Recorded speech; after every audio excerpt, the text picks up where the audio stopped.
Alright. I haven't had to do this for a while, and I'll go ahead and do it now, I guess. Before we get started, I got to acknowledge a couple of things from the past review. Okay. For starters, during the Pawn Shop Chronicles review, I accidentally called Norman Reedus Dale Dixon. Obviously, his name's Daryl Dixon, and Dale was the character played by Jeffrey DeMunn that owned the RV from the first 2 seasons. So that's why the RV exists. Yeah. I always wondered why. And real quick, I don't want to dwell or anything, or I don't want to seem bitter, but I said when I was reviewing R.I.P.D. that I really liked it, and I knew the critics were going to hate it, and I would keep my mind open when I read reviews. Mm-hmm. Well, I've been reading the crucifying reviews for R.I.P.D., to put it lightly. It's been bad. And I don't know, I mean, maybe I'm just reading the wrong ones, I don't know, but almost every review, not to put my own bias on it, this is from just a normal perspective, like from anybody's perspective, really. All the reviews I've read for R.I.P.D. are kind of bullshit. Because, number one, they hardly talk about the movie at all. And number 2, everything they bitch about from the movie is in the trailer. Like, I'm not convinced. Every single review I've read for R.I.P.D., I am not convinced the critics saw the movie. It's a good possibility. And he's just bitching about some trailer he watched on YouTube for it. And on top of that, the only other complaint I've heard is, oh my god, the performances are so bad. But, yeah, because people totally go into R.I.P.D. with their minds going, I can't wait to see, the nuances that Ryan Reynolds has to offer in a movie about cops that come back from the dead and fight crime. Yeah. So, don't even fight crime, and fight the deados. Deados, yeah. So, yeah, like I said, I was going to keep an open mind to R.I.P.D.'s criticism, but the critics that I've seen write reviews, which weren't that many, because it wasn't really screened for critics until the last minute, yeah, that's, no. Just no. They should, they couldn't even be professional about it. They act like whiny little kids when they write it. Oh boy. But, whatever. Like I said, I'm not going to dwell on my, the fact that I like R.I.P.D. Just nail me to a cross, please. Go see it. Go see it as soon as possible, because it's probably going to be in your theater very long if it's not already gone. It's probably already gone out of most of them. Yeah. Okay. Okay, 3 minutes in, I can finally bring up the movie in question. Obviously, this week's main attraction, the only wide release, was the Wolverine. Unless those scarce amount of you that got the to-do list. Okay, I had no idea what was going on with, I was not following this at all. No. I didn't care. Because, let me start this review by saying what I think of the other 4 movies. Or 5. I think the first one's really good. It's short, sweet, and to the point, too. It's like, when it reaches the end credits, it's only about an hour and a half. Sorry again. I'm gonna say so many things in this review, it's gonna get me killed. But, X2 is one of the most overrated movies I've ever seen. People are in love with this movie. They have been, and they still are. It came out 10 years ago, and I still remember, I had some friends at school that saw it over and over again when it was still in theaters. Back when that was, uncommon. Yeah. Unless something was really spectacular. I just don't get that movie. And it's way too fucking long. Yeah. That movie goes on for fucking ever. It never ends. Okay, The Last Stand. It's not bad. People hang it out to dry like it's the worst movie ever made because Brett Ratner did it. But, it's not near as bad as the reputation it's got. Yeah. You know. If anything, the bad reputation makes it look better because you're expecting the worst, and you get the movie itself that isn't the worst. Then you have... Okay. This is kind of weird. The full title is X-Men Origins Wolverine. Mm-hmm. Of course, I don't know anybody that calls it X-Men Origins. Everybody just calls it Wolverine. Yeah. But with this new movie, you can't do that anymore because there'll be confusion. So you actually have to... You're going to actually have to start calling Wolverine X-Men Origins to avoid confusion. Good God. I initially liked it when I saw it, and I saw it again. Once again, it's not, the terrible mess that its reputation makes it out to be. The only really horrible thing about X-Men Origins is, despite apparently it really, completely fucks up a lot of the comic stuff. Yeah, definitely. Were the completely horrible, we made this on our regular computer special effects. We made these in Paint. Yeah, and it's really embarrassing that the first X-Men movie and X-Men Origins are 9 years apart, Mm-hmm. and the special effects decrease was, unimaginable. So now that brings us to... Oh, and X-Men First Class, which is actually really good. It's probably my favorite of them. That or the first one. I like the X-Men First Class movie. So, okay. Now we have this one, which I had to look up because this timeline is so fucked. I don't know what's going on, but I got it down now. Okay, because I'm curious, because I don't know what the timeline is. Obviously, it's X-Men Origins. Yeah. Then it's 1, 2, and 3. Apparently, this one is set, years after The Last Stand. Okay. And this is the lead into Days of Future Past, I think. Okay. That sounds right. Okay. Okay, so the sequel to the prequel is the last movie in the timeline. What was it, Saw? Oh, I don't know. Okay, I looked all this up at the last minute, too. When you watch the movies in order, I went back and watched them again, and I actually watched X-Men Origins first, Which completely dampens when you find out that Brian Cox made Wolverine the way he is, because it's well, no shit, Danny Houston made him the way he is, we know that already. Okay. 8 minutes in, I'm going to talk about the Wolverine now. Oh, dear God. You can decide to start the time, whether I start talking about the first X-Men movies or now. I'll probably start it talking about now. I had no idea what this is about, but I started... The only thing I knew about it was for the longest time Darren Aronofsky was going to do it. That would have been amazing. But then, and you can actually still see Aronofsky shots in it, Mm-hmm. like the Requiem for a Dream shots. But James Mangold took over, who had worked with Jackman on Kate and Leopold. But the interesting thing was Mangold is one of the most diverse directors you've ever seen. Because, with the exception of sci-fi, there's pretty much no genre he hasn't hit yet. He did Kate and Leopold, which is a romantic comedy with a bit of period in it. Mm-hmm. He did 3:10 to Yuma, which is a western. He did Walk the Line, which is a biopic. He did Girl Interrupted, which is a psychological drama. Yeah. He did Identity, which is a horror movie. Identity's awesome. He did Night and Day, which is just a straight action movie. He did Copland, which is a crime drama. The dude's done everything. Okay. I'm sure I'm missing some, too. And now he's conquered the superhero movie. I had no idea what the plot was or what was going on. I knew Okay, I gotta figure out how to do this. My superhero movie reviews are so sloppy. Yeah. See the Man of Steel review. Okay, let me just start off right now. Whatever I get wrong, whatever, because I kind of have a sense of comic backstory in most superhero movies. I don't know fucking shit about the comics of X-Men. No. I know nothing. I don't know anyone that really does, honestly. I know nothing but what the movies tell me. That's all I got.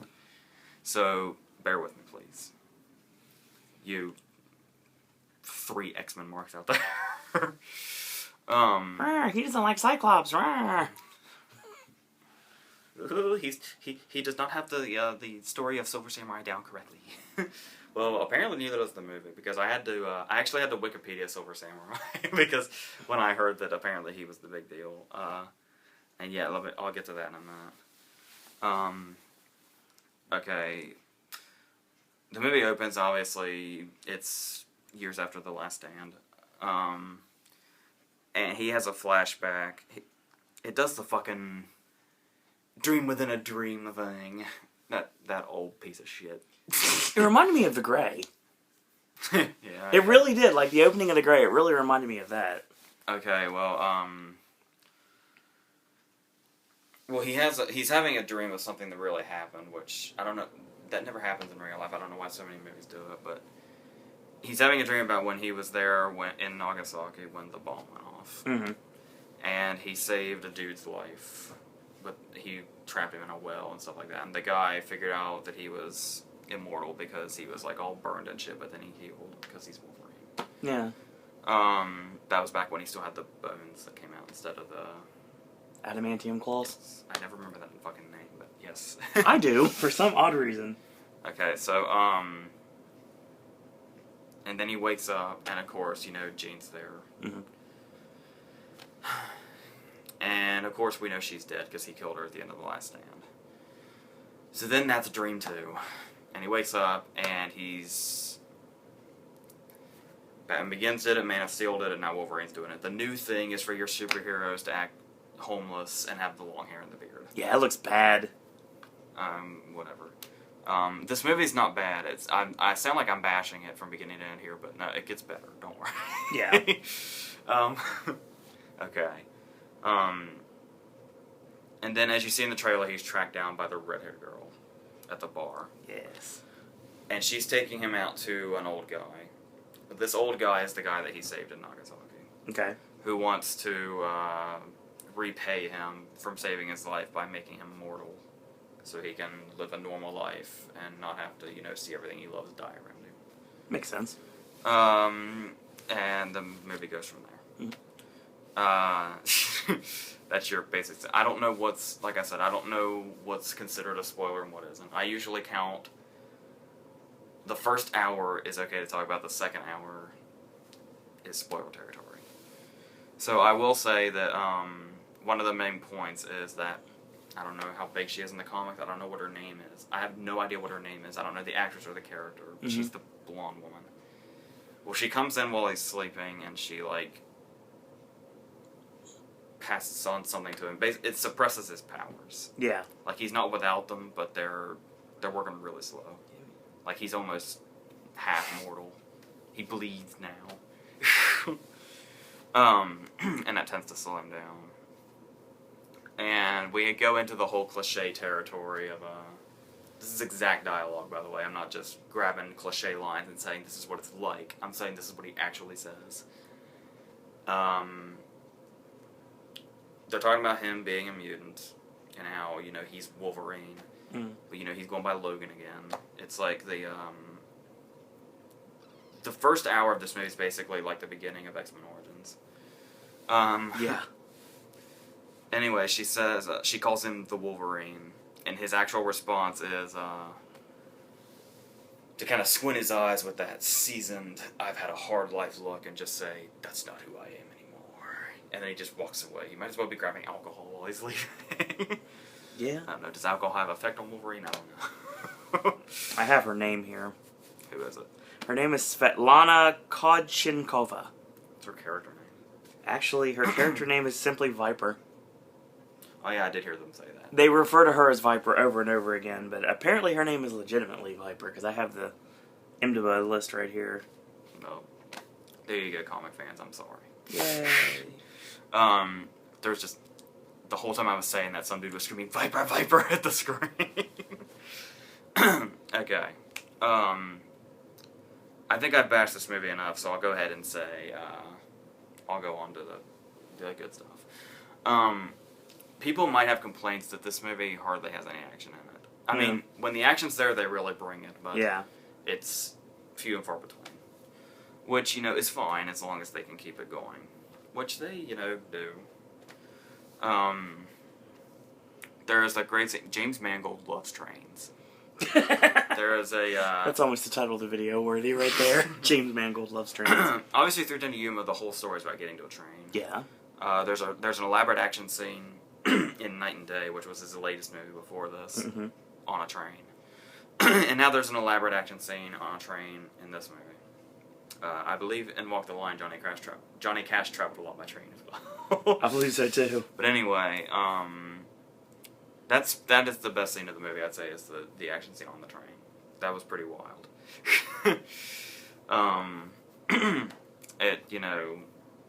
Unlike Night and Day, this takes place on the outside of the train, as you see in the TV spots. And sure, some of it looks a little animated, but it's a lot...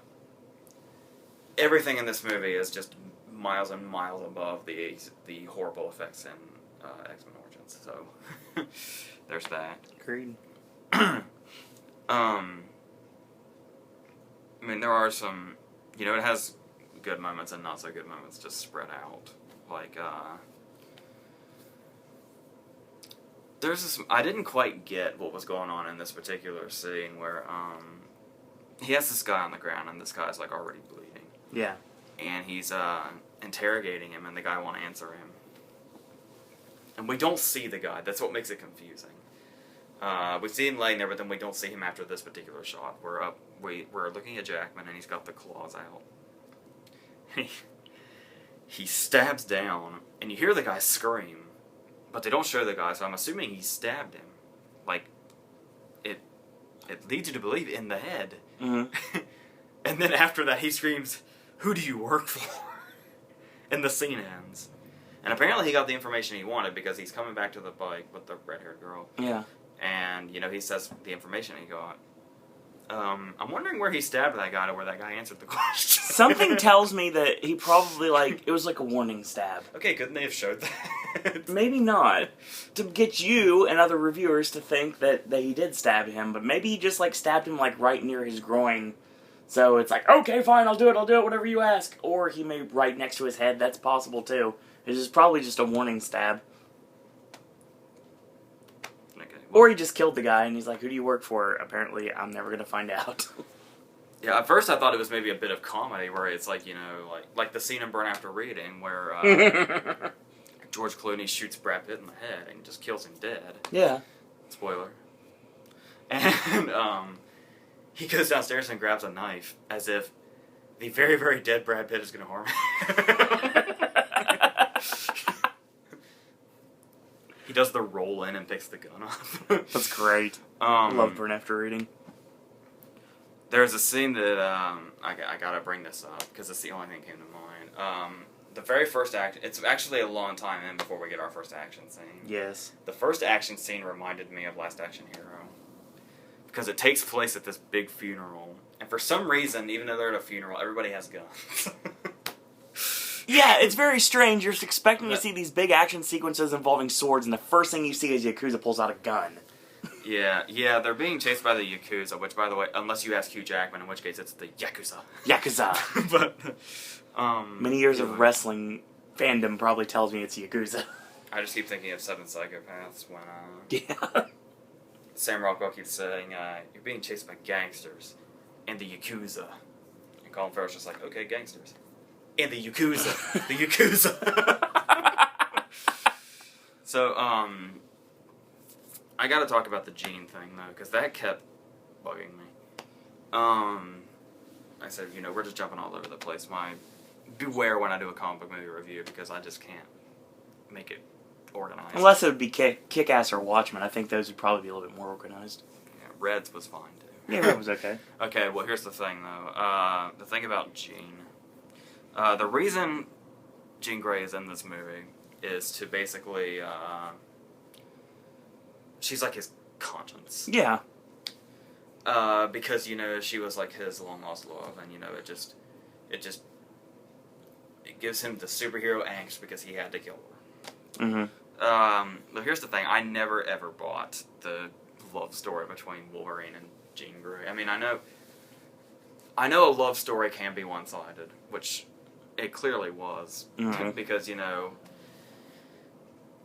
you start off and she's, with Cyclops.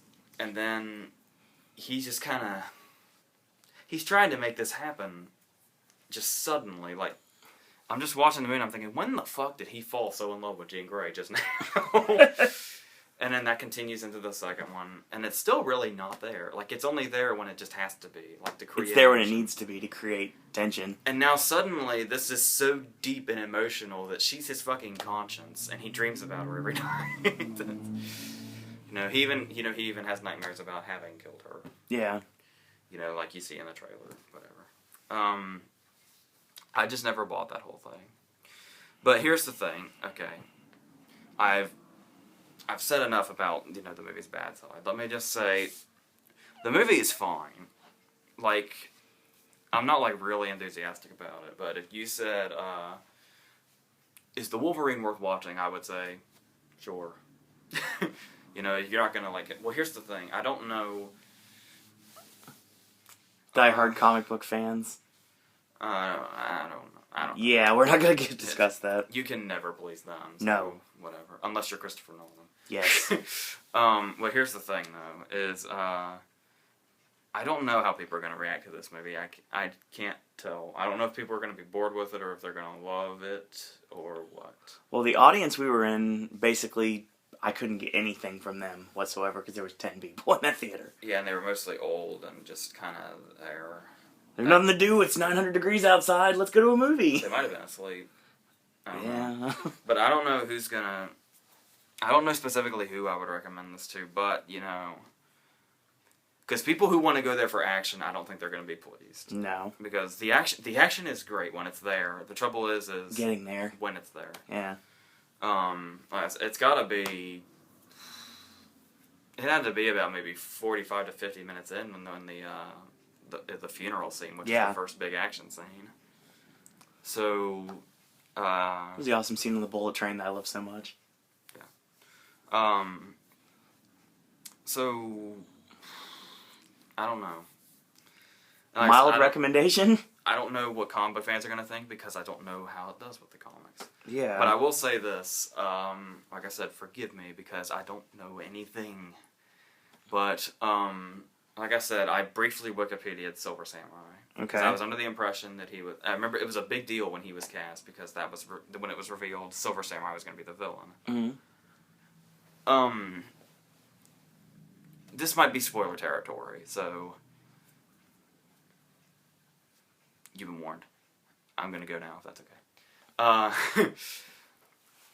I was under the impression when well, here's the thing. I Wikipedia'd Silver Samurai. Okay. And it was like this, it's just like this massive biography. I was like, okay, I might just skim through this. And then I read like the first 2 sentences. I was like, you know what? I'll let the movie explain it. Yeah. Apparently he started off in Daredevil and somehow found his way into Wolverine's life. Interesting. But regardless, what I was reading and the way this article, when Silver Samurai was cast, the way I understood it was, there's the guy he saved in Nagasaki, mm-hmm. his granddaughter is the love interest. Yeah. And her, like, ex-fiance, she said, is now this assassin that, like, fires arrows like Legolas, just rapid fire. He's Hawkeye for this movie. I was under the impression that guy is Silver Samurai. Yeah. Like, when he was cast, and if you read like his Wikipedia page or know his history off the top of your head, mm-hmm. I was thinking he was supposed to be Silver Samurai, and they do touch on it because you see like the picture they showed on Wikipedia is the same thing. You see that at the funeral, mm-hmm. and she explains, that's like the Silver Samurai, and I forget what she said he does, but don't you just love my X-Men knowledge? I don't know shit. Woo! X-Men! But that never comes back, and there is a samurai type thing, and he is silver at the end. He looks like something that Mia Jovovich fought in Resident Evil. That exact scene came to mind immediately when I saw this. So yeah, I also gotta say, I don't know how you want to take this, but I don't know if you caught this either. When he's fighting that big thing at the end, were you listening to the score by any chance? I mean, I know it's a big action scene. It's like, yeah, I'm thinking about the score. I was listening to the clanging back and forth every time the It adamantium sounded got a hit. lot like Batman Forever score. Oh, God. just in like a couple of parts. But you know, It's like the Shredder in full body armor. yeah. So yeah, I don't know what people are gonna think about this movie. I don't think it's boring. It didn't feel too long. You can feel its length, but Yeah, but definitely. not to an agonizing degree. No. But who do you, like you said, who do you... I'm trying to think how I want to put this, because I lost my wording in my head here. Well, here's the thing. Who do you recommend this to? That's what I'm trying to say. Here's what I like about being older. And I don't know if kids... Maybe it was just me. I don't know. I'd like to be under the impression that all kids are like this. Okay. Kids go to movies like this all the time. Like, I'll discuss that in a second. There are a few kids in the theater. They were towards the front. Well, here's the thing. Actually, no, I'll use this as a lead-in. Okay. Involving the rating. Christopher McQuarrie wrote an original script. Okay. Which apparently... supposedly, I thought he was supposed to have a credit. Like... They brought 2 other guys in to rewrite it, but I was under the impression McQuarrie was going to get another credit. Because I guess they took his script and kind of reworked it, but... If you watch the end credits, McQuarrie gets no credit. His name's not up there at all. But the thing is they wanted to make it rated R. Yeah. Which makes sense, because, you know, when you think about Wolverine's weapon, and the fact that most of these movies are almost entirely bloodless, it's kind of weird. But, the thing is they were going to make it have a lot of blood and a lot of sex and make it R-rated. Yeah. Which would totally make sense for Wolverine to have an R-rated movie, Yeah. but Hugh Jackman, in all his kindness, said he's got Wolverine fans that approach him that are like 13 and 14. Yeah. And an R rating would exclude them. Now, of course, you know, he was smart enough to bring up, you know, it's likely anyway they'd buy a ticket to Despicable Me 2 and find their way in anyway, but regardless, he didn't want that restriction attached to it. Not on my watch. So yeah, way to go, Hugh Jackman. You just cost Despicable Me money I could have made. like it needs any more. Yes. But anyway, so the thing I was going with was, when kids see movies like this, okay, there are these big budget blockbuster movies that are way too long every year, every summer. Yes. And kids go to them and get excited and hyped for them, and they see them and they're, and then they leave and they talk about them with their friends and shit. Correct. But the thing is when you're a kid, you're almost afraid to say when you're bored. Like, you're a kid and you're like maybe 11 or 12, and you go into a movie like Wolverine, and you watch it and you just kind of watch this shit go by, and you don't realize, like, how bored you are. Yeah. I'm not saying the Wolverine is boring. I'm saying for a kid in any blockbuster. I'm just using the Wolverine as an example. Epic is a good one too. And then you see the action scenes. Of course, you know, the action scenes are everything you see in the previews, and they're everything you remember from the movie. Mm-hmm. When you really think about it, a lot of the things you remember from movies were in their trailer, so you don't know if you're remembering the movie or the trailer. But anyway, but you're so thrilled by these action scenes, and they take up most of your mind. You forget, when you're a kid, just how much time you spend in a movie theater bored. Yeah. So, just like, I hate to admit it, because I'd like to say I was always the way I am now. But no, when I was 11 and 12, I didn't give a fuck what was going on except the exciting stuff. Yeah. Like, when there was, like, you know, story and dialogue going on, I wasn't there. You were like, zoning out. But that's what you're supposed to do as a kid. So, you know, if you were to, I guess, long story short, even though it's too late, if you're going to take your kid to something like the Wolverine, and they don't have the heart to say, I'm bored, they're going to be zoned out a lot. Mm-hmm. And they'll be able to take in the ending fight scenes and the train, or probably what they'll leave with. And that might be enough for them. Yeah. Now, as far as regular people go, I have no idea. I don't know who's going to like this movie and who's not. I'm sure critics probably will, because critics fucking love heavy on slow stuff, little on action. Yeah. Which, fine. It depends on how they do it. Mm-hmm. Depends on the movie. If that works or not. True. So, you can have, like we talked about with Speed, you can have non-stop action, just from beginning to end. Work as long as it's done right. But then you have movies like this, where as long as it's done right, you can have very little action, but still be an action movie, and still have enough to be exciting. Like, that train scene by itself is more exciting than what a lot of action movies have to offer in their entirety. I agree with that. And it's not even that long. It's like maybe 2 minutes long. Yeah, at least it felt that long. It was long. Well, okay, it wasn't long. It's just I really enjoyed the way it was shot. So, yeah. Sorry about this messy-ass review. I'm really bad with reviewing superhero movies because there's so much, to grab and just say, oh, by the way, this, and oh, by the way, this. So,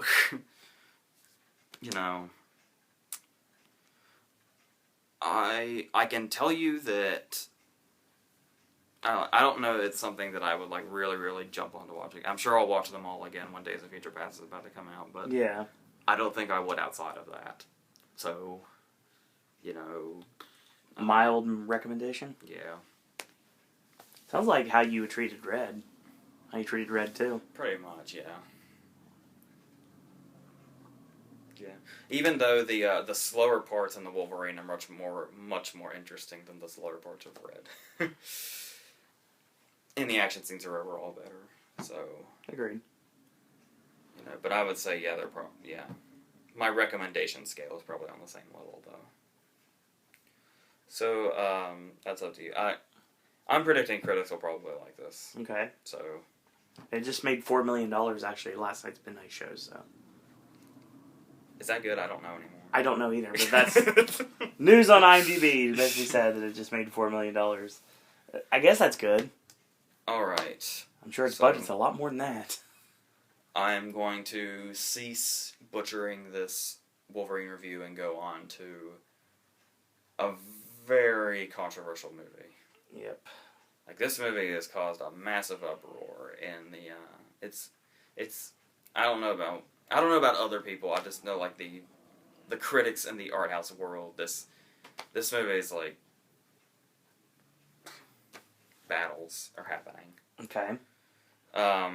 The next movie, of course, is Only God Forgives. Okay. I'm gonna put up a disclaimer here. This is one of those movies where the people that seem to not like it are just hating it, and they're just really, really going after it. They're pulling out the pitchforks and the torches and all that. Mm. However, to combat that, you have the people who love this movie, and... Oh, my God. Okay. Alright, I hate this. You hate having to do this. Only God Forgives is one of those movies where if you say you don't like it or you say you hate it, there's going to be somebody who says, you're an idiot, you do not appreciate European cinema art, and I love that these people bring back they're all smart and they're like, you don't understand European cinema, and oh, you're a stupid American, and all that, and yeah, because it's only Americans that wouldn't understand European art. Yeah. Okay. They're Europeans that don't understand European art. Let me clarify something while we're here. This is actually off topic from Only God Forgives, but at the same time it brings me to my point. When stuff like Jackass is really popular, people look at it and say stupid Americans. Yeah. Americans are idiots. They do dumb shit all the time. There's this really great YouTube channel. It's got like millions of subscribers, and their videos are released like maybe in 3 days, and they get millions of views. Okay. The channel's called Fail Army. And what happens is, it's just these compilation videos of people failing. Just doing stupid jackass-like stunts. Okay. But the thing is if you listen and you look around, these are videos from all around the world. Okay. People all around the world do stupid jackass stunts. Yeah. So, just to clarify the stupid American thing, as far as that's concerned. Just to, make that clear. I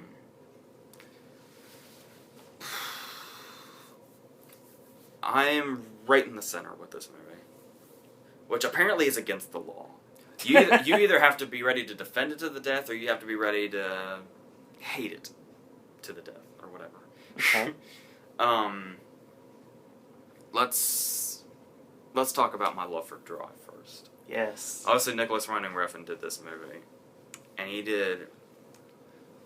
Okay, he did the Pusher trilogy, which I didn't see. I saw the They did a remake of Pusher last year, which he had nothing to do with really. I saw that. He did Fear X with John Turturro, which wasn't very good. He did Bronson, which is pretty wild, but yeah, kind of lacks in a lot of places. True. Drive is a masterpiece, and probably one of the best movies of like the last 10 or 15 years. 100% agree. I didn't see Valhalla Rising, which apparently is what got him the job with Drive, because Gosling saw that movie and chose him personally. That's crazy. Having said that, I'm kind of afraid Nicholas Winding Refn is a one-hit wonder. Here's the thing, I talked about this, and what blows about this the most is what little of you probably saw that most anticipated video we did. It was on there, online. Yeah. And the thing that excited me initially was this went to Cannes. And the review said, I laugh in the general direction of people that hate Drive.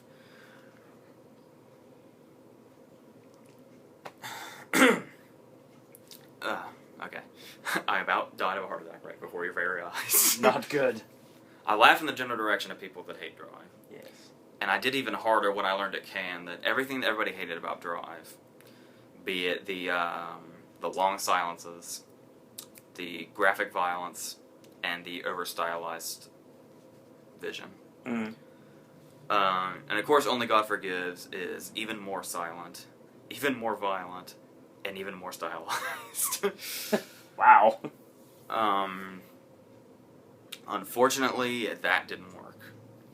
And here's the disappointing thing. I don't know how many of you out there do this kind of thing, but there was a script that leaked that Refn wrote for this, and it was amazing.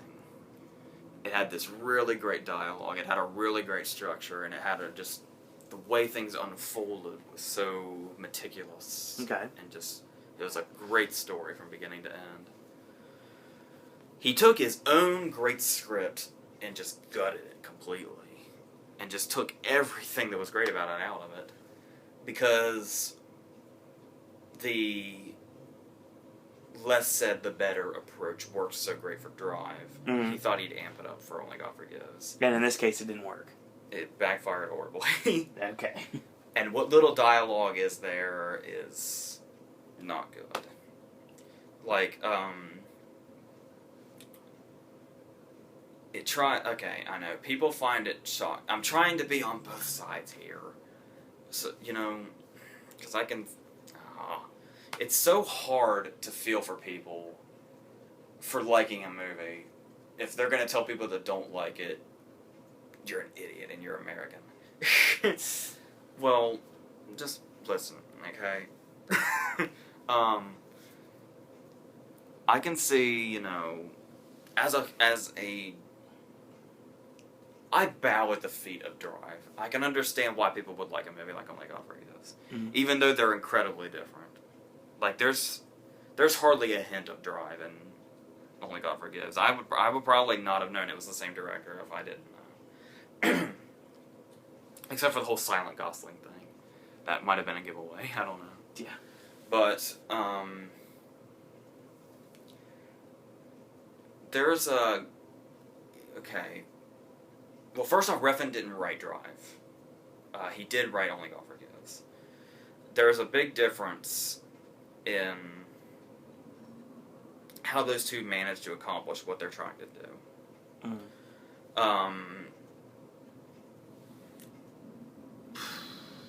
I guess you could go as far as to say Only God Forgives does everything wrong the Drive does right, I guess. Like, let's talk about Intimidate. Okay, Only God Forgives seeks out to be nothing but shocking. I guess Refn was talking about something about, like, being... I defended him so hardcore when Drive was out. And he seems like... I don't know the guy personally. And apparently Gosling is, like, really good friends with him. So, And Gosling's a really friendly guy, so Refn can't be too bad. But when I hear his stories and why he does things, and when I see Refn talk, he's very punchable. he's very into himself. Okay. Which, stupid American me might say, very European of him. But anyway, apparently he was very, very angry at a point in his life. Okay. And apparently he put all this anger into the Only God Forgives script. So it tries so hard to be shocking. But the thing is all the stuff that it tries so hard to be shocking with is not in the original script, which was great. Oh boy. So I don't know what happened in between then. But either way, let's compare scenes. Kristen Scott Thomas's character, who is Ryan Gosling's mom, the character, was being compared to Albert Brooks' character in Drive, because they're both the actors playing against type that play the vicious senior characters in this movie that are totally in control. Okay. There's this really great scene in Drive. I fucking love this scene. Where Albert Brooks intimidates Ryan Gosling without even remotely saying anything to that degree. They're in the garage with Ron Perlman and Bryan Cranston there, and he just takes Gosling off to the side, and he's just saying, he's talking about how Bryan Cranston got involved with the wrong people, and they ended up breaking his pelvis. Yeah. And just the dialogue that Brooks is saying leads you. It starts to sink in. Holy shit, Brooks is like threatening Gosling's life right now, and he's not even saying anything remotely like that. You just know because he's so fucking menacing. The very first scene with Kristen Scott Thomas in Only God Forgives is her throwing the if you'll excuse me, anybody offended by this, she says cunt a lot. And she talks about, she goes into this hotel that she's staying in, and she's trying so hard to do this tough woman, I'm scary thing, where she gets to the hotel, and the girl behind the counter says, I'm sorry, but your room's not ready yet. And she just says, may I get your manager, please? She's very feminine in her scariness, I guess. Oh, jeez. And the manager comes and she says, I just flew 10,000 miles to bury my firstborn son, and this bitch is telling me that I can't have my fucking room. And she makes a whole scene, and she's... It would be intimidating if it didn't come off so try-hard. I don't know. Maybe if I liked Kristen Scott Thomas better as an actress. I don't really know what I think of her because she's never left an impact on me. Agreed. So, I don't know. I haven't seen The English Patient in a long time. And I haven't seen, like, I Love You So Long and those other movies she did. Mm-hmm. But what little I've seen of her, she hasn't made an impression on me yet, and this didn't really help. Okay. Drive made me see Albert Brooks through a whole new perspective. No lie. Not so much here. Right, Marlon's a gangsta. Yeah. Yes. I'm just trying to find my son, and if you don't tell me where to find my son, I'm gonna drive a kitchen knife through your neck. And a fork through your eye while I'm at it. Super Dave Osborne's brother. Albert Einstein himself. You know it. I will say, from a directorial perspective, there are scenes in Only God Forgives that do have a feel that, you can sense. Like, apparently the whole thing is supposed to feel like a nightmare. Okay. That's, kind of cool. Like, when Orson Welles did The Trial with Anthony Perkins, that whole movie is supposed to feel like a nightmare. And ever since I saw that movie, it's been very it's been a very intriguing premise that I've longed to see more of, where the movies actually make you feel like you're inside a nightmare. Because there's just something really hypnotic about that. And there are times where this movie does capture that, but for the most part, it's... Okay, I gotta throw another complaint to the art house crowd. And this brings out more of my American ways here, whatever. Maybe I'm too ignorant to know the difference, but I would love for somebody to explain. Or maybe I don't want to hear their explanation, because that would just make it worse. Okay. Let me talk about this. Only God Forgives is only an hour and 29 minutes. And there are really, really long shots of nothing happening. Like long shots of hallways, or long shots of Gosling sitting. Or long shots of Gosling looking at his hands. There are people who complain that this movie could have been cut down an hour. This movie could be like 10 minutes long if they cut out the pointless shit. Okay. Okay?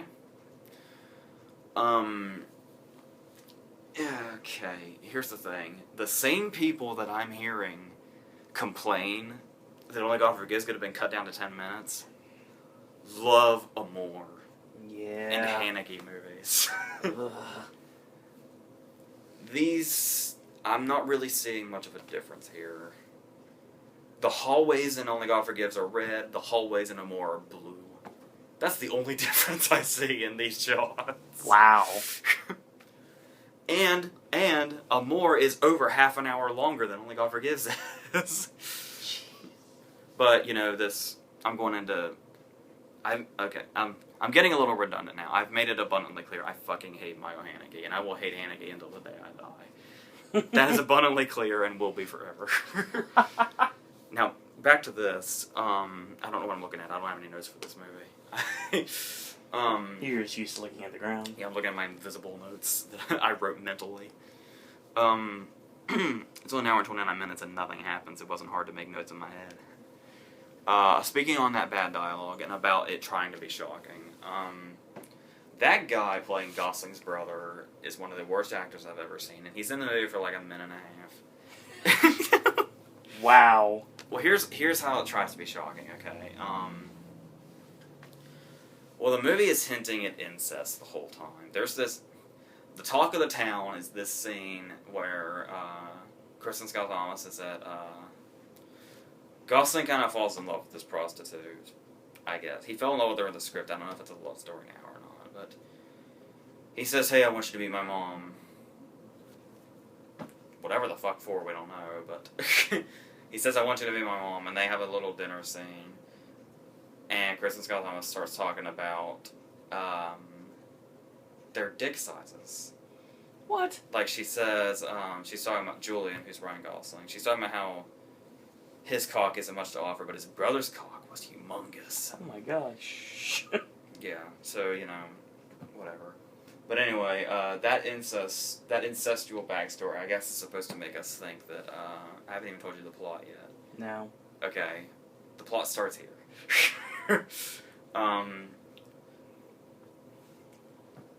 Gosling's brother has a penchant for violence towards women, preferably underage women, which might stem, like, I guess there's theories that stems from the incestuous stuff. Yeah. And you know, it's like, my eyes about rolled out of my fucking skull, because I was like, wow, you're trying this hard this early. It's like 3 minutes into the movie. And Gosling's brother goes to this brothel, and he's talking to the guy, and he says, I want to fuck a 14-year-old girl. Okay, Refn, settle down. Good God. Put the and, jack down.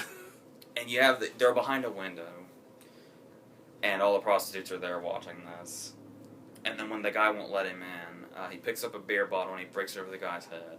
And then he breaks into the room and he runs over to one of the prostitutes and just starts beating the shit out of them. And the scene ends. And he's walking down the street after this has happened. And then he finds another prostitute and kills her. We don't know what happened, but she's a bloody mess on the floor. And he, like, fucked her up. Like, I guess he beat her to death. Because he didn't really have a weapon on him.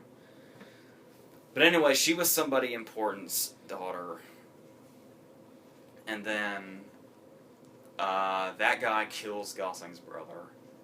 And it's fucking gruesome. He, like, slices it. We don't see it, we just see it in silhouette. And he's just slicing at him. And then we see him, and he's, like, on the floor, and he's, like, mutilated. Like, half of his head's not even there. Jeez. It was fucking disgusting.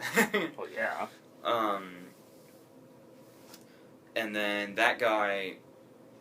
the guy named Chang, he basically, like, runs the town, or he used to run the town. The script called him the Angel of Vengeance. The Angel of Vengeance thing's never brought up in the movie. They'd completely dropped that. He comes in and he punishes the guy because even though his daughter was murdered, it was the guy's fault that his underage daughter was in prostitution.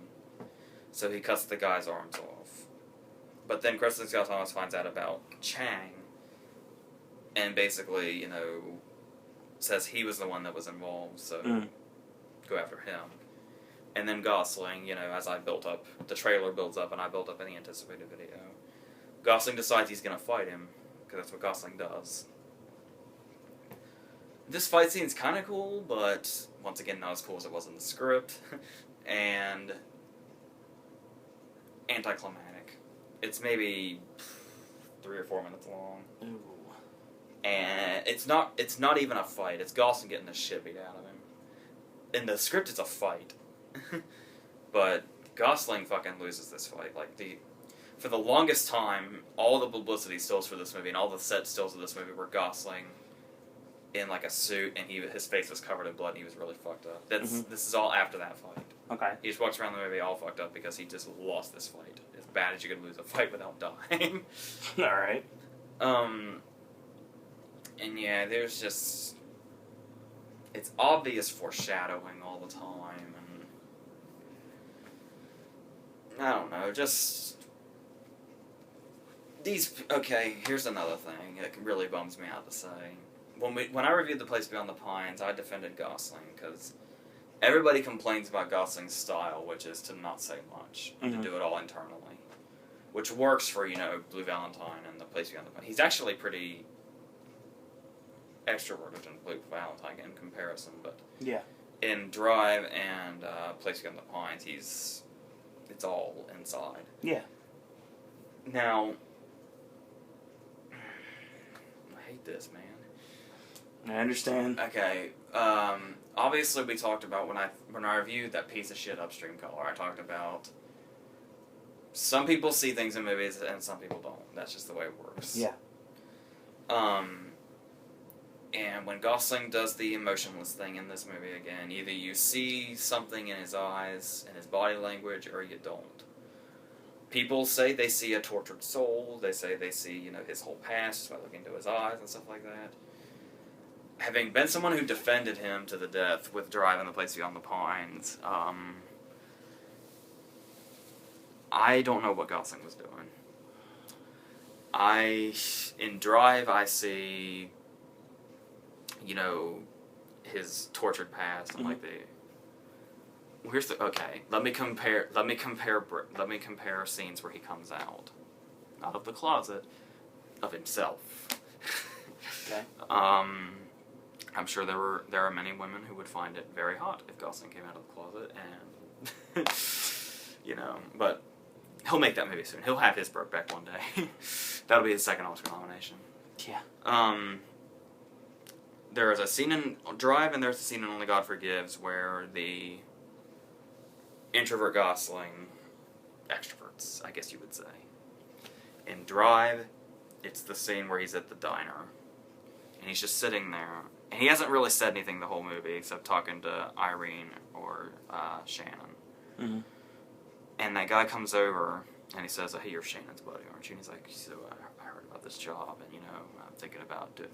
And Gosling just cuts him off, and without losing his cool, just looking at him with those fucking eyes, just says, "Shut your mouth, or I'll kick your teeth down your throat and I'll shut it for you." And the guy gets scared and walks away. Well, of course.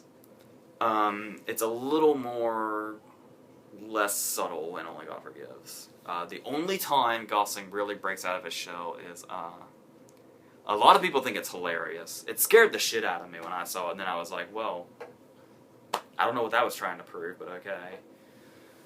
I'm not going to imitate it because we're in an enclosed space, but after they've had dinner with Kristen Scott Thomas, he and the prostitute are walking, and she's got a dress on. And he says, they're talking about the dress, and he's like, well, if you don't like it, take it off. And she's just kind of standing there not knowing how to react. And just, it only lasts for a second. Like, you almost question, like, did I just hallucinate that for a second? Oh, boy. 1 second, in one shot, just 1 second, he's just standing there, like Gosling. And then he just screams at the top of his lungs, take it off! And then he just goes right back into introverted. Wow. It's like, what the fuck was that? Don't know, but do it again. But no, he never loses his cool again in the entire movie. Not even in the fight, he's cool. He's just... So I don't really know what was going on with this. In the script he had quite a bit of lines. I didn't count them myself, but apparently multiple people have counted. Gosling has 12 lines in the whole movie. Some of them are one word. Like his very first line of the movie is "go" in Thai. By the way. So, you know, I don't know what to say about this. And there's this, I won't say it because it's a spoiler, but there is a scene at the end that everybody's talking about again, about the fate of a certain character. And it's just like, what? Why? What does this symbolize? Yeah. You know, but, you know, and that's the thing, that's like, the Sofia Coppola movie Somewhere. That, okay, a great performance by Stephen Dorff. Yes. Which really Stephen Dorff needed a starring role, and it's cool that he managed to get a big starring role in an acclaimed movie by an acclaimed director, whether I like that movie or that director or not. But having said that, I think Somewhere is bullshit because the movie is just nothing but symbolism. Like, I think I mentioned this in a review before, but I'll go through it again. The first 5 minutes of the movie is him just driving in circles. Yeah. That's to show that his life isn't going anywhere. His life has no path, okay? And he's an actor, and he keeps getting these degrading text messages from this mysterious person that we never see.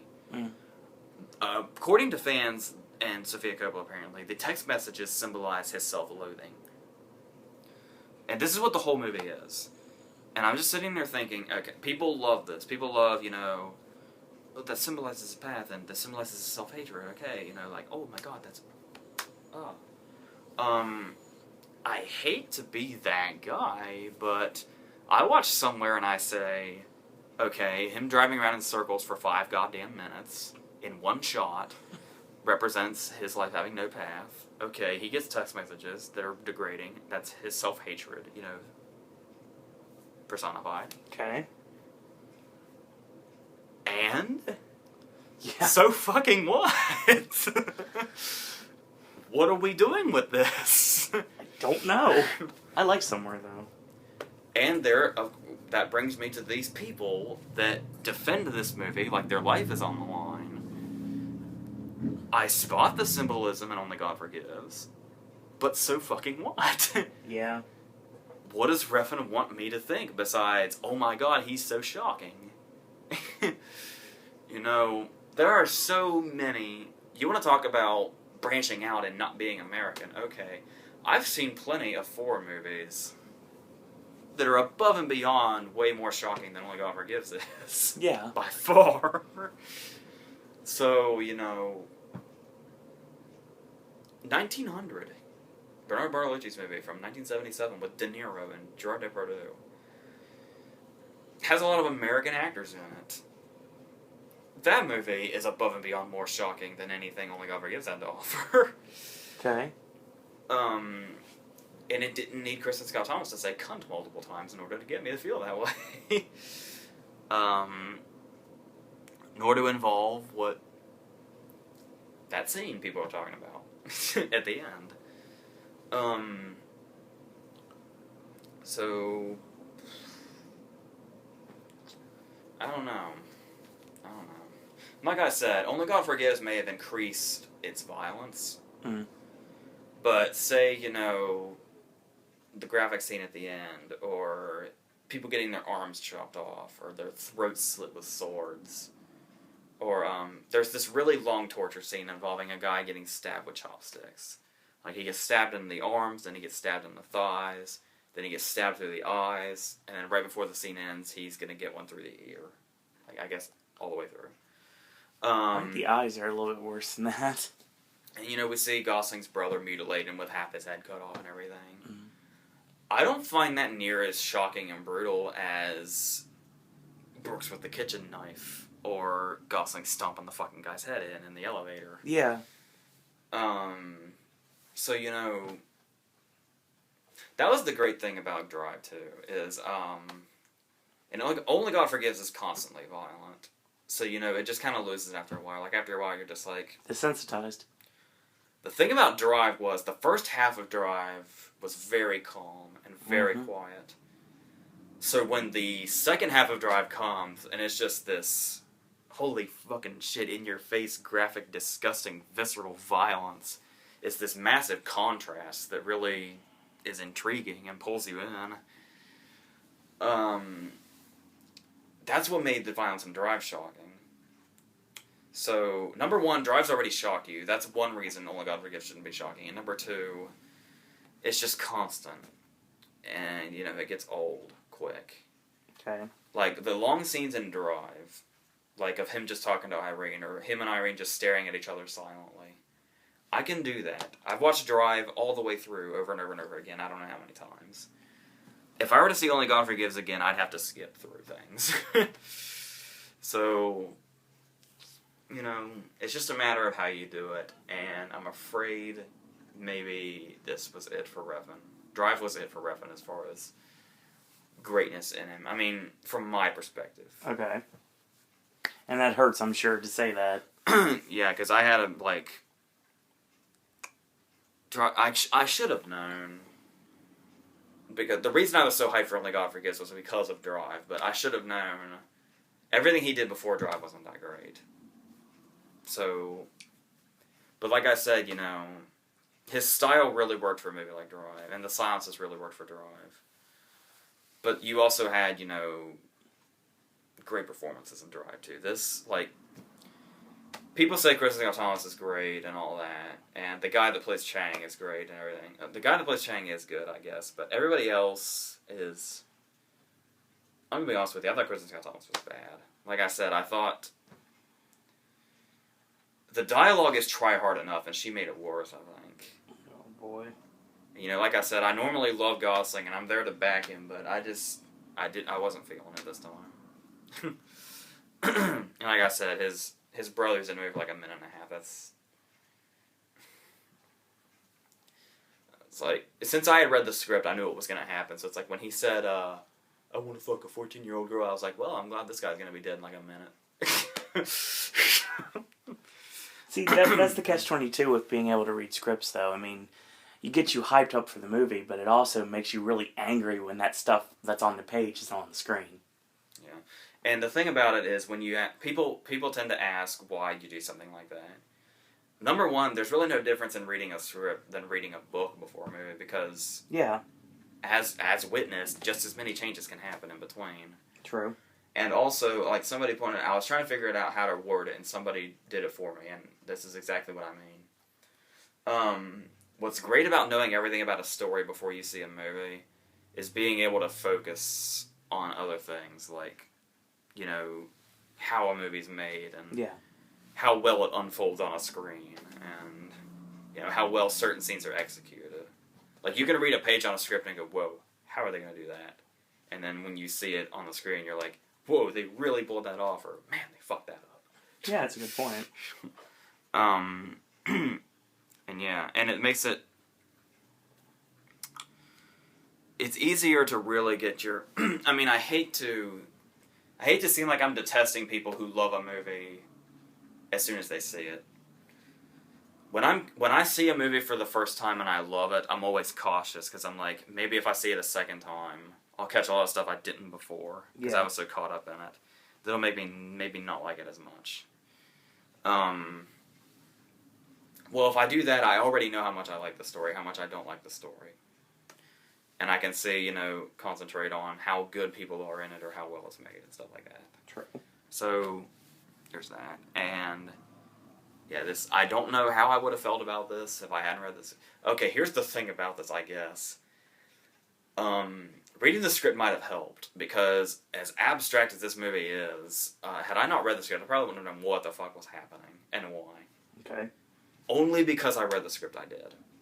Because it seems like people die for no reason, but I was like, oh yeah, I remember in the script that guy had to do with this, and I was like, so, that was, so, I'm right in between. I can see why people love it, I can see why people hate it. I'm kind of closer to not liking it, so, you still haven't watched it yet. I'm curious to see what you say. Well, what you're saying about the review and in general makes me kind of gravitate towards not watching it now after that. It's only an hour and 29 minutes. It's not the time frame, and it's got a lot of, a lot of people see things that a lot of people don't, and the other way around. Like, there are these, okay, to side with the people that do see something, I can't fucking stand those, okay, as much as I can't stand those fucking people that say, you didn't see this and this and this, you're a moron. Yeah. You don't like art. I actually hate those people more that say... For talking like that, I hate them.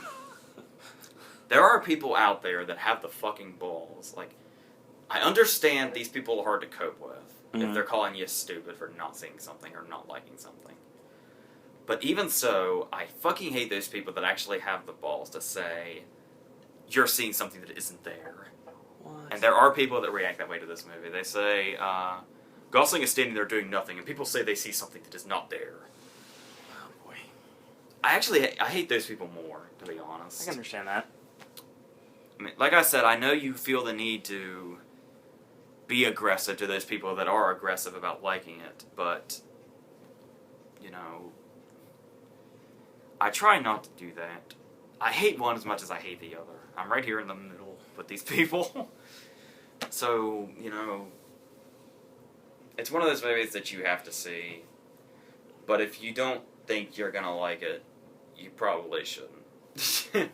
Especially if you... I don't know. I don't know how to say whether you like Drive, if you'll like this or not, or if you don't like Drive, you'll like this or not. I have no idea.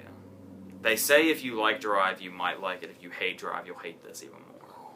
I don't know. I know nobody that... Everybody I've seen that loves it says it's not as good as Drive. I say no shit to that, but I didn't love it, so... I don't know what Refn's next movie is, but whatever it is, expectations are low, man. Hold on, I can find out for you. Drive walks alone, much like its hero. Real human being. That's great. It's a great line, too, by the way. I actually have Refn's next movie. Give me a minute to find it. His next directing movie or his next writing movie? Directing. Okay, give me a second. It's probably the same movie. Yeah, that's a good point.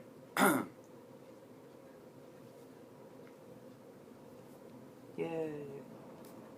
Gotta love having Wi-Fi in your own house, folks. I'm trying to think of something to say to kill this silence so this video is not boring for a second. Most people probably left without a horrible Wolverine review, but... Or they've left because they're trying to hunt me down and kill me because I didn't like Only God Forgives. So, whatever. Yeah, there's always that, so...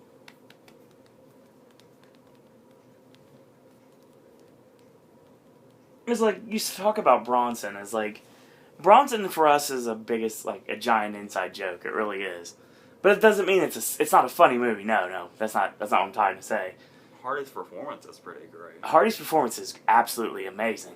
And it has its moments. Some critics said it was this generation's A Clockwork Orange. That's interesting. Which I can kind of picture, but the thing is Bronson has a great first third.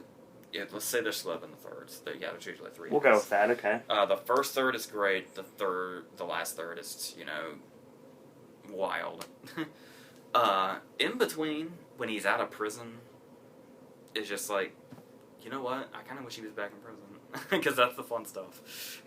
Well, I I've got a lot of some awesome news for myself. I'm not sure you're going to like it.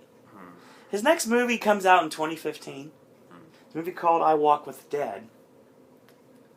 The synopsis that I'm reading here is the plot unknown, but it's initially described as a sex thriller set in Miami. Painting game. Starring my girl, Carey Mulligan. And no other cast.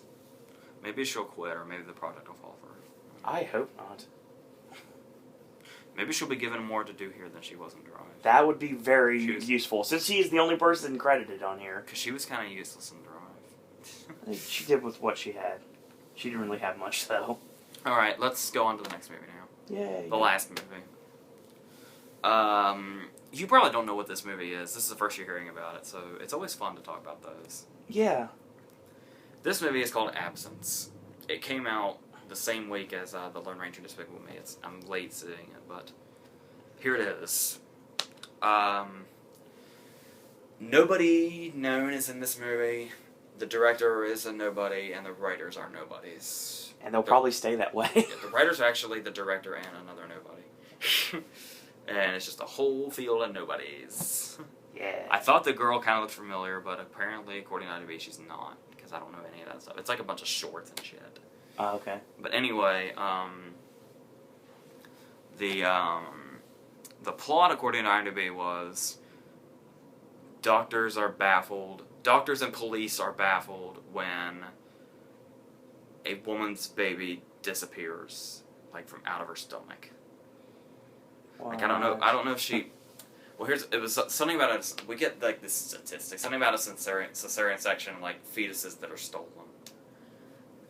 I don't know. It's gonna play that role. Regardless, it plays out as a found footage movie. Yeah, we're going to it right now on IMDb, folks. Okay. Well, what I did first, because no reviews for this movie exist. This movie doesn't have a Wikipedia page. It's got nothing. I went to its message board, and the people were not responding well. They said that they turned it off 15 minutes in, and they couldn't stand the main character. So I thought, yay! And I pressed play.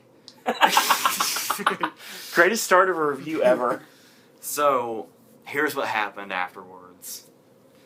We open up, and this guy, I've already forgotten his name. Rick or Evan? What's his character name? I have Eric Matheny and Ryan Smale.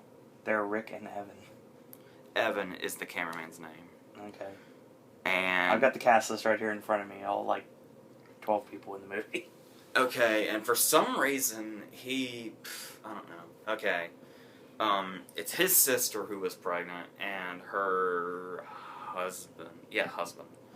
I don't know if he lives with them or he just follows them around or what's going on, but the beginning of the movie is him sitting down and he's talking to the camera, like so. And he says, like, okay, I'm Evan and I'm doing a film project for school, so I thought I'd film this. Great fucking idea, by the way. This is like, oh, that's why you explain it's a fucking found footage movie. Okay. Oh boy. Alright. Okay. So yeah, and as soon as I see this guy's face, I'm thinking, you know what? I'll bet very soon I'm going to figure out why people said they couldn't last 15 minutes through this thing. And yes, we get to spend the whole movie with this fucking guy.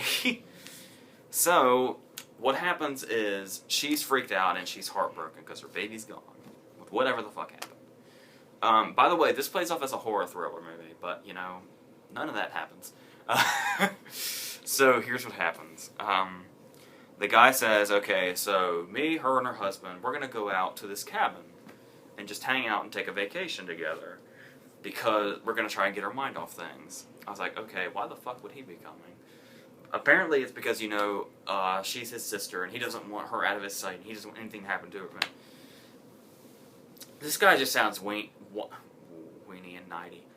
Whiny and needy, and that's why he always follows her around, but they never go into that. Okay. We don't know why they're so close or whatever, but they don't... I would never... Even if I was this guy's sister, I wouldn't want to be close to him. So, I was like, okay, so this guy's a little bit annoying. Okay, I'm not shitting you. Okay, if you think this guy is annoying, less than 10 minutes into the movie, this movie's an hour 21. Less than 10 minutes into the movie, they are driving down the interstate, and they see a train going by. Alright? And this train, I don't know what started this. This train was like, I think he was talking to something about the train in China. I don't know how they were linked, but anyway, he's watching the train go by, as he's filming the train go by for no goddamn reason, he is talking in this very stereotypical racist Chinese accent. And he keeps going and going, and it's like, this is our hero. I can't wait for the next hour. Oh, God. So finally, they get out to the cabin, and this is, I don't know how they didn't kill this guy, because he's one of those people, you know these people in real life too. That's the problem. This is one of those movies that tries so very, very hard to be real. Oh, no. Everything feels so real. Well, this is one of those guys where everything that comes out of his mouth, he's trying to crack some kind of joke. Shock surprise, he's not fucking funny. Ever. Oh, boy. Ever. And every single line that comes out of his mouth, he's trying to be funny. Okay? Okay. And his brother-in-law is clearly annoyed with him all the time. And you just kind of side with the brother-in-law, but you know what? All these people kind of come off as douchebags. They're pretty much the only three people in the movie until we meet one more girl, but that's later. Okay. Okay, now, the problem is, I thought people on the message boards were, over-exaggerating? yes. What they were complaining about was nothing happens. Now, there are a lot of movies like that, like Open Water. Yeah. Everybody complains in movies like, Open Water. I'm trying to think of another one. Phone Booth. But people see movies like Open Water and Phone Booth, which I love. Yeah, Phone Booth's really good. Both of them. They say, nothing's happening. And I was like, okay, you're just whiny. Shut up. Nope. No exaggerations here. I don't know, okay. This guy is doing this supposedly for a film project on this subject of his sister. Okay.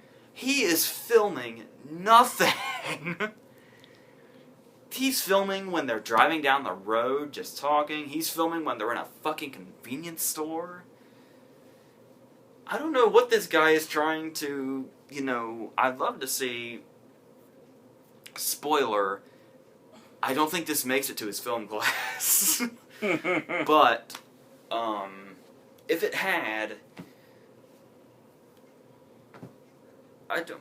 He's getting an automatic F. Okay, let me skip to the convenience store scene, because this is when some bullshit sets in. They obviously need a fourth character because this guy needs a love interest. Yep, this fucking guy needs a love interest because he's kind of a third wheel at the moment. So what happens is, okay, I don't get this. I don't fucking get this, and they don't explain it. Okay, they go in the convenience store, and there's this girl at the counter talking to the cashier, and the cashier's kind of an older guy, like maybe in his 50s. Okay. So he's just filming stupid shit in the convenience store for no reason. No reason. And so finally he starts filming this girl. Yes. This creepy fucking douchebag is filming this girl from a distance, like filming her skirt and shit. Oh, God. Okay? And so the brother-in-law says, go over there and ask her. My throat's getting really dry. Oh. The brother-in-law says, go over there and talk to her. And he's like, no, man, I don't want to talk to her. So he goes over and he talks to her. Of course he does. He starts hitting on her. And here's the thing. Here's the big mystery here of this whole scenario. This was a nice little scene. I was like, oh, shit, man. That's awesome.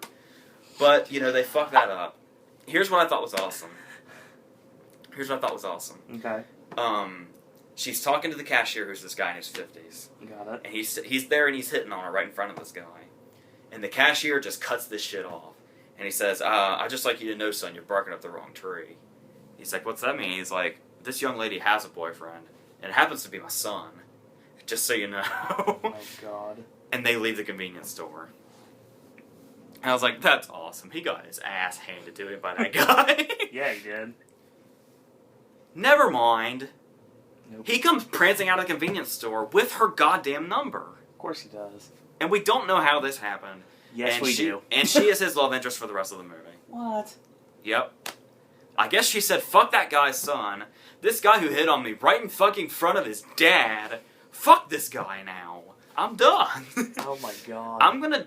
this random douchebag I've never seen before in my life, who was filming me from a distance, by the way, which, you know, is really appealing in somebody. Yes. Is so charming in his little pickup lines and his desperate attempts to be funny.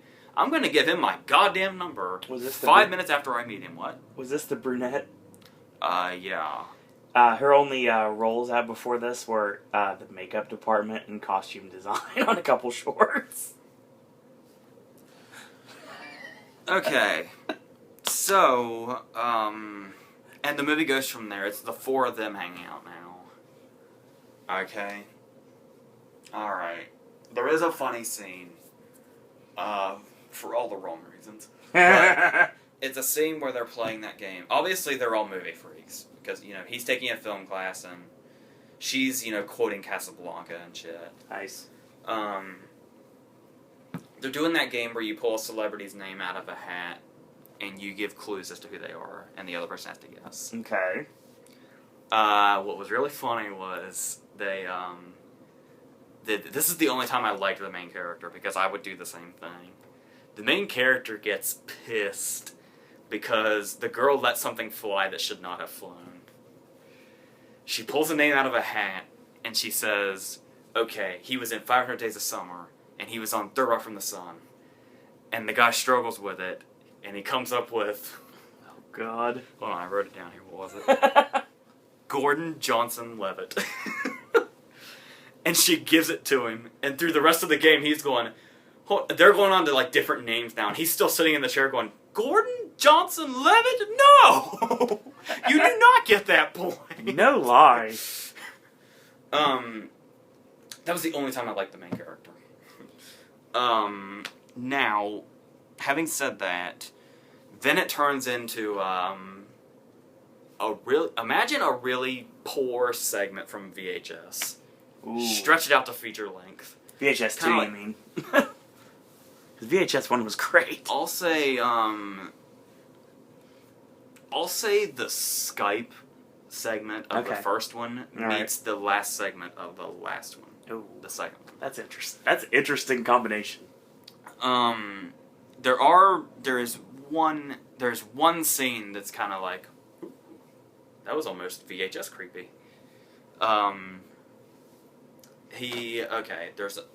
There's a dumb fall scare that you see coming from 1 billion miles away, where the camera is sitting in the kitchen, and you can see the kitchen window. And it's really late at night, and the brother-in-law comes in, and he goes into the refrigerator, and he's fixing a drink and all that. And then the main character jumps in the window and scares him. Yeah. So the brother-in-law says, I'm going to get you back for that. Okay. So we're kind of waiting on that. And it's actually, this was the only semi-creepy scene in the movie, but I got over it pretty quickly. Like, the general scares in VHS are kind of like, whoa. I was like, ooh. But I was over this rather quickly, but it was still the closest they came to a VHS scare. The door is open and there's a screen door. Mm. And he's just walking around filming bullshit. And then we see we don't see, like, who it is. We just see the black outline of a person. And they, he's standing there just filming shit, and then we hear a banging on the screen door. Mm. And just as he turns the camera to the screen door, we see the black outline of a person, and they run away. And then, he's screaming, like, Rick, God damn it, you got me, and stuff like that. And then Rick comes from upstairs because he was asleep. Nice. And upstairs. And we never find out who that was, or what that was. That's the only genuine scare in the movie. That's effective. So, And there is, like I said, there's a scene. It happened in the remake of House of Wax and happened again in The Last Exorcism. A really creepy thing you can do with found footage movies is, obviously House of Wax isn't a found footage movie, but you have a lot of the camera shots, the camera point of view shots. Correct. There is nothing creepier than in The Last Exorcism and House of Wax, where periodically throughout the movie the camera turns on and off from different time periods. Yeah. And there's that scene. I'll just say in both of them because it's basically the same thing. Okay. Whoever is holding the camera has the camera, and then they shut it off, and then the camera comes back on, and we don't know who's fucking holding it, and they're watching the main characters with it. That's awesome. That's fucking creepy. Yeah. There are a couple of them, they milk it to death that this happens like 5 times. But the first time it happened, I was like, oh shit. He has the camera sitting on the table while he sleeps. And in the middle of the night while he's sleeping, the camera turns itself on. Oh, nice. and just watches him sleep, and then shuts itself off. Good stuff. But, whatever.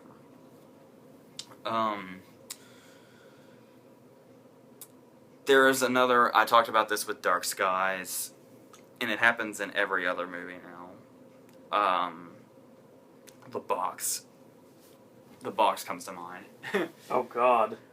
If you're making a horror movie very poorly, and you don't know how to get scares or you don't know how to set dread, you make somebody have a nosebleed for no reason. Yeah. Their nosebleeds never come back and they have no purpose. Mm-mm. They just happen. And it doesn't matter. There's no point. That happens 3 times in this movie. What? She keeps having nosebleeds and they get worse as they go on, but as usual, as per tradition, pointless. Has nothing to do with anything. Never comes back. Okay. Oh, yes, let me go back to the shitty love story. Okay. Remember how I talked about how annoying this guy is, and how unappealing this guy is, and how just, this guy is the worst thing since cancer. Just as a person. Gotcha. And this girl who not only is hanging out with this guy that she just met right in front of her boyfriend's dad.